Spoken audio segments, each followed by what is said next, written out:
है ना, जब आप शीशा देखते तो यही तो लगता मैं हूं, तो आत्मा को भूल गए, मतलब परमात्मा को भूल गए। बस यही भूल माया में फंसा दिया। अब जो आप पाप करते हैं तो आपके शरीर की एक सीमा है, 100 वर्ष, 70 वर्ष, 80 वर्ष। अब मुकदमा यहां अपने 10-10 वर्ष नहीं चलता। छोटी अदालत है, कई अदालत है। तो आज आपने अपराध किया, हत्या की, तो आज ही फांसी में थोड़ी चढ़ा दिए जाओगे।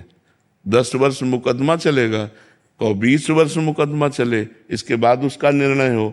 तो अपनी बड़ी सरकार है, आपने इस योनि में पाप किए और अनेक योनियों में दंड भोगना पड़ेगा, अनेक शरीर धारण करके दंड भोगना पड़ेगा। क्योंकि बड़ी सरकार है ना, अनंत ब्रह्मांडों का हिसाब किताब है ना, तो इसी योनि में दंड नहीं मिलता।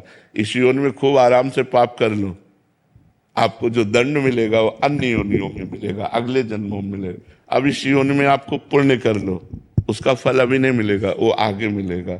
जैसे हमने पूर्व में पाप किए तो अब हमें भोगना पड़ रहा है, पूर्व में पुण्य किए तो वो अब मिल रहा है। लेकिन अब आप कर्म कर रहे हैं और पूर्व का पुण्य चल रहा है तो चकाचक आनंद है। अब पुण्य कर रहे हैं लेकिन पूर्व पाप चल रहा है, बड़ा दुख, बड़ी परेशानी, बड़ी समस्या है। इसीलिए लोग समझ नहीं पाते कि धर्मात्मा पुरुष दुखी है और पापात्मा सुखी है। इस निर्णय को नहीं समझ, ये हमारा भगवान का कानून है, इसलिए भोगना पड़ता है, अन्य जन्मों में भोगना पड़ता है।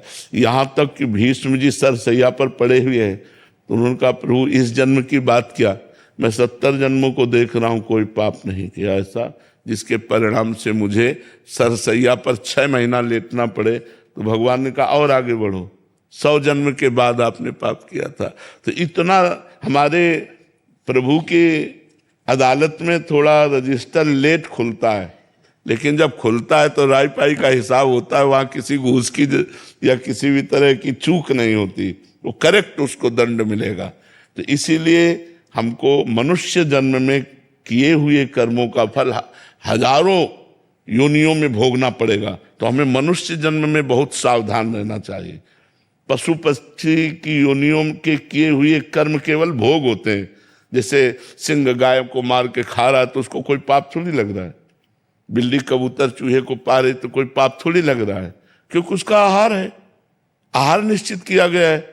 मनुष्य अगर मुर्गा खा रहा है, बकरा खा रहा है तो पाप कर रहे हो, क्योंकि वो तुम्हारा आहार नहीं, तुम्हारा रोटी दाल आहार है, तुम्हारा साग सब्जी आहार है, घी दूध आहार है। ये तुम्हारा मांस बकरा भैंसा मुर्गा जो खा रहे हैं ना, ये दुर्गति को प्राप्त होते हैं। अब इस जन्म में जो हम कर्म करेंगे हमें आगे जन्म मिलेंगे, हिसाब ऐसा है। कानून कानून है, अब क्यों है तो सरकारी कानून है कानून है, जहां जैसी व्यवस्था होती है। तो हमारे भगवान का कानून है कि इस जन्म में पाप करोगे तो आपको अनेकों जन्मों में उस पाप का फल भोगना। कुछ ऐसे अपराध, साधु अपराध, साधु अवज्ञा तुरंत भवानी, कर कल्याण अखिल ज्ञानी। अगर संत का अपराध बन गया, वैष्णव का अपराध बन गया, भक्त का अपराध बन गया तो तुरंत लागू हो जाएगा।